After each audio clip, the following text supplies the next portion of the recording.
Ma te, i video perché le prime armi non li fai mai? Ma boh, qualche volta li ho fatti. Ma qualche volta quando? Ogni tanto. Andiamo, dai, fanne uno, giù. Proviamo, via. Vediamo come vanno. Se ne faccio uno, vediamo come va. Prova, dai. Proviamo, via. Potresti far vedere come si monta una frizione. Va bene. Parlo di come si monta la frizione. Oh ragazzi, io ci provo, ma se va male non ne faccio più. Oh via, dai, provo, giù, andiamo.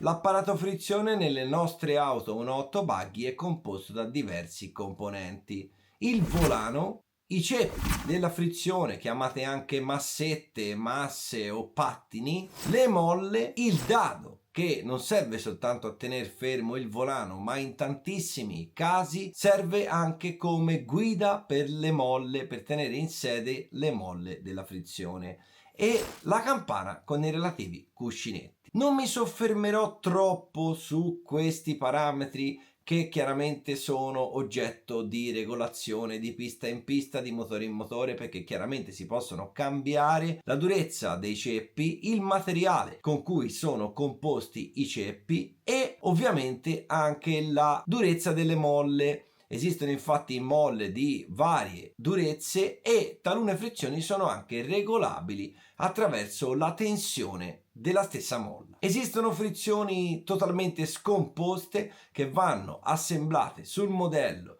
e montate di volta in volta, come ad esempio quelle Kyosho o quelle HB Racing, ed esistono frizioni già montate che sono inglobate nel volano e sono solidali ad esso, quindi praticamente togliendo semplicemente il dado si riesce a rimuovere tutto il blocco frizione. Mi soffermerò sulla metodologia di montaggio delle frizioni da assemblare e su come montarle correttamente sul vostro motore per poi non avere problemi una volta montati sul modello. Chiaramente ragazzi, se usate la frizione contenuta nel kit della vostra auto avrete meno problemi, perché 90 su 100 sarà una frizione perfettamente compatibile e vi daranno una linea guida su come assemblarla. Questo perché ragazzi? Perché la cosa da tenere presente è che la frizione può scorrere attraverso l'albero e ovviamente anche la campana deve essere spessorata per avere il giusto gioco longitudinale e per posizionarsi quanto più possibile al centro della corona, in modo da poter sfruttare tutti i denti e anche in caso di flessioni far rimanere sempre i denti della campana a contatto con la corona. Vediamo come operare in questi casi. Abbiamo quindi il cono, il volano, le masse della frizione. Come vedete in questo caso sono 3, esistono chiaramente anche volani a 4 masse e anche a 2, più esistono diversi sistemi di frizione diversi da questo, ma questi sono i più utilizzati. Le 3 molle, il dado e ovviamente la nostra campana. Chiaramente il cono va a incastrarsi all'interno del volano e lo tiene fermo. Successivamente ci sarà il dado e poi ovviamente ci saranno le masse della frizione tenute chiuse dalle molle. Qui ragazzi stiamo parlando di frizione centrifuga, quindi le masse si aprono con la forza centrifuga. E ovviamente la campana. L'obiettivo qual è ragazzi? L'obiettivo è mettere la campana a coprire totalmente tutti i ceppi, quindi per esempio se montiamo la campana in questa posizione ovviamente non va bene, perché come vedete c'è una porzione di masse scoperte, quindi tutto questo va spessorato e adesso vi faccio vedere come. Qui abbiamo ragazzi un nostro motore di esempio, è soltanto il carter, è un carter OS e chiaramente dovremmo montare tutto sull'albero. Quindi ovviamente iniziamo con il cono, spingetelo bene sempre fino in fondo, a seguito di questo il volano e il dado. Chiaramente può succedere che quando andiamo a montare tutto,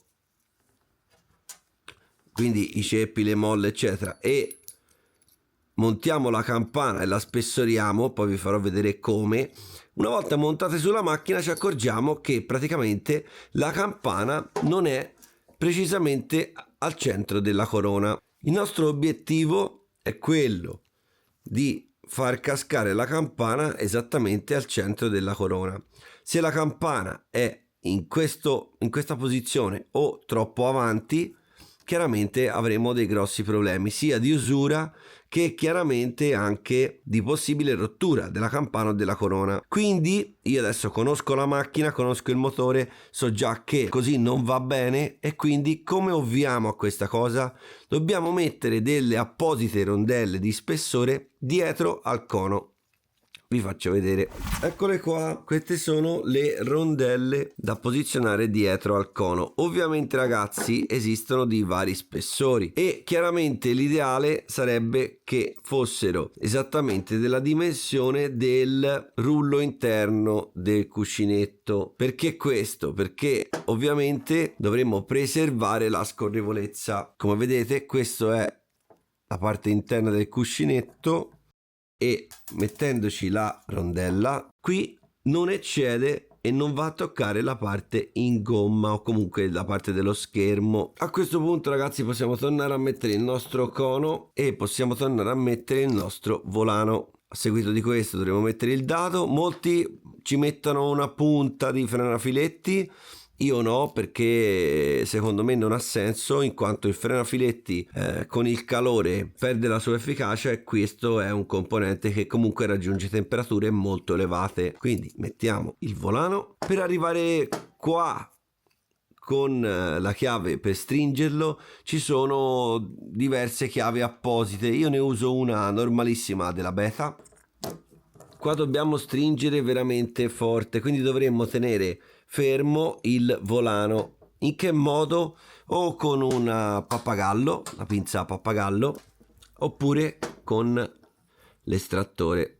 Come ripeto ragazzi, non parlerò di parte tecnica perché ovviamente ci vorrebbe veramente tanto tempo e il video diventerebbe molto lungo. Però chiaramente ragazzi questi volani esistono anche in altri materiali, perché ovviamente cambiano su tutta la parte del freno motore della macchina.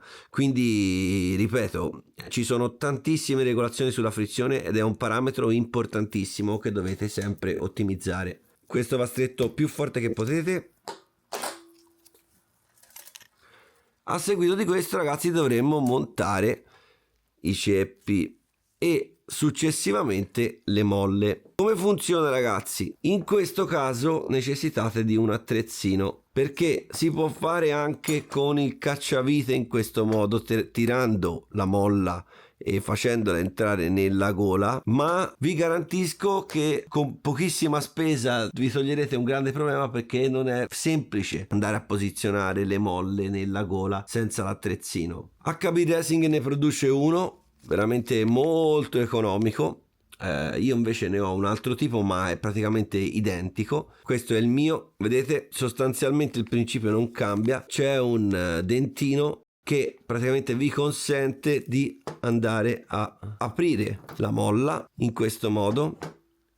Come vedete la molla è aperta e adesso la massa della frizione può scendere. Come la facciamo scendere? Io uso un semplice pappagallino.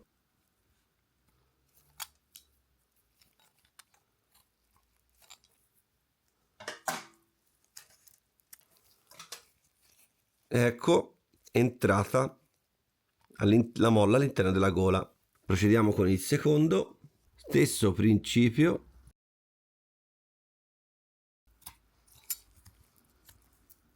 E l'ultimo, ricordatevi sempre ragazzi che le molle esistono di varie durezze e che chiaramente la durezza della molla determina il punto di attacco della frizione, perché più dure le metterete più la frizione attaccherà dopo e quindi avrà una partenza più brusca. Ripeto, non mi soffermo sui lati tecnici in questo video. Ecco fatto, vedete, perfetta. A questo punto ragazzi dovete sapere che esistono frizioni già assemblate sul volano. ok? Che praticamente fanno sì che voi mettiate semplicemente il volano sopra il cono come prima, come abbiamo fatto noi, e successivamente il dado.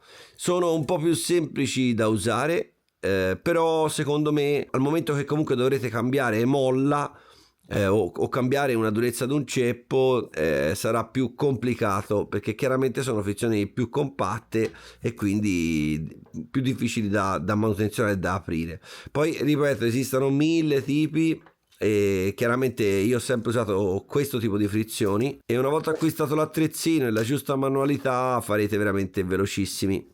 A questo punto, ragazzi, esistono degli spessori particolari che si chiamano rasamenti. Questi servono a gestire appunto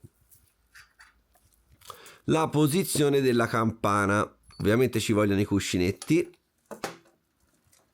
E qui come si fa a capire qual è la giusta posizione? Perché chiaramente vedete che abbiamo diversi millimetri in avanzo da questo lato sull'albero. Dovremo fare semplicemente delle prove. Quindi inseriamo il primo cuscinetto, la campana, e il secondo cuscinetto. Come vedete, si vede anche a occhio, tocca il pernio dei ceppi della frizione sulla campana, quindi dovremo spessorare non di più ma addirittura molto di più. Ovviamente anche queste rondelle di spessore, questi rasamenti si chiamano in gergo, esistono di vari spessori, 1/10, 2/10, 3/10, e quindi vi faciliteranno il lavoro.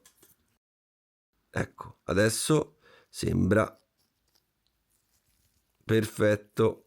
Quindi a questo punto, quando siamo arrivati al giusto spessoramento nella parte inferiore della campana, quindi dove appoggiano la campana, dovremmo spessorare l'ultima parte, ok?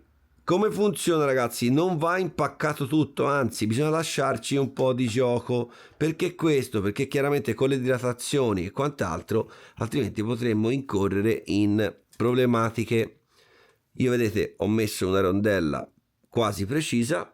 Io sto installando una vite normale, ma esistono produttori che fanno viti apposite. Stringiamo e voi direte abbiamo finito. No, dobbiamo valutare il gioco longitudinale. In questo caso, ragazzi, vedete, scorre perfettamente, ma non c'è gioco longitudinale, o meglio, ce n'è pochissimo. Quindi, cosa dovremmo fare in questi casi? Smontare di nuovo e andare a togliere uno spessore, oppure metterne uno più piccolo.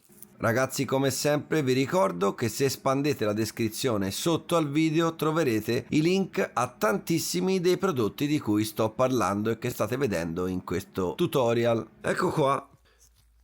Adesso è perfetto, guardate.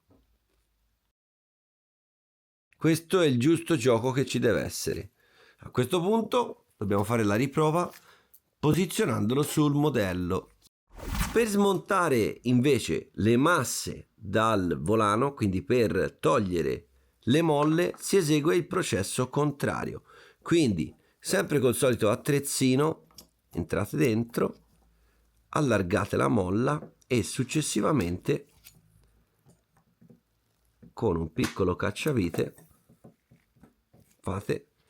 lo sollevate leggermente, poi ci mettete un dito davanti, altrimenti la molla parte, e fate leva con un piccolo cacciavite.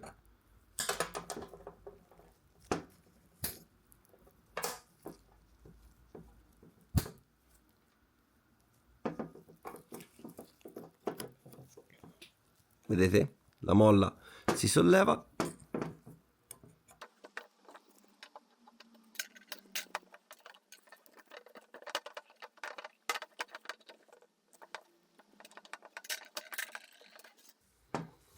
Per togliere il volano invece allentate il dado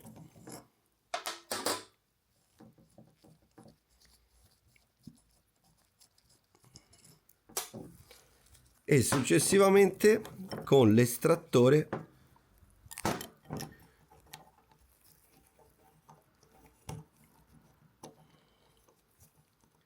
posizionate in questo modo e lo togliete. Adesso io avevo fatto dei serraggi non estremi, quindi è venuto via molto facilmente. In realtà, ragazzi, molte volte è duro, quindi vi serve per forza un estrattore da volani, ragazzi, non potete fare senza estrattore. Bene ragazzi, spero che questo video vi sia piaciuto, mettete tantissimi like, commentate se avete qualunque tipo di domanda e mi raccomando iscrivetevi al canale e noi ci vediamo il prossimo mercoledì con un nuovo video. Ciao!